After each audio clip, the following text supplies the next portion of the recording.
BRS కుటుంబ party అని రాబోయే రోజుల్లో ఆ పార్టీలో నాయకులు కార్యకర్తలు ఎవరూ ఉండరని వారంతా కాంగ్రెస్ వైపు చూస్తున్నారని చెప్పారు ఎమ్మెల్యే కోమటిరెడ్డి రాజగోపాల్ రెడ్డి.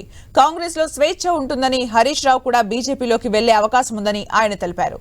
మరోవైపు పార్టీ మారుతున్న ఎమ్మెల్యేలపై ఫైర్ అయ్యారు మాజీ మంత్రి శ్రీనివాస్ గౌడ్.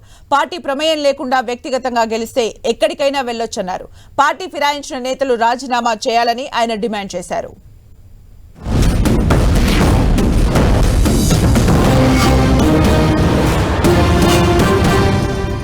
రాబోయే రోజుల్లో తెలంగాణలో బీఆర్ఎస్ పార్టీ అనేదే ఉండదు.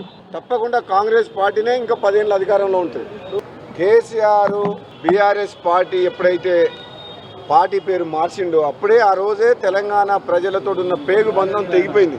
భారత రాష్ట్ర సమితి అని పేరు పెట్టినప్పుడు నేను మీకు మళ్ళీ చెప్తున్నా, బీఆర్ఎస్ అనేది క్లోజ్డ్ స్టోరీ, అంటే ముగిసిపోయిన కథ. మళ్ళీ బీఆర్ఎస్ పార్టీ అధికారంలోకి వచ్చే ప్రసక్తే లేదు. ఎట్టి పరిస్థితుల్లో కూడా మళ్ళీ ఇంకేదైనా పార్టీ పుడుతుందేమో నేను చెప్పలేను, కానీ బీఆర్ఎస్ పార్టీ పని అయిపోయింది. కేసీఆర్ని తెలంగాణ ప్రజలు నమ్మరు.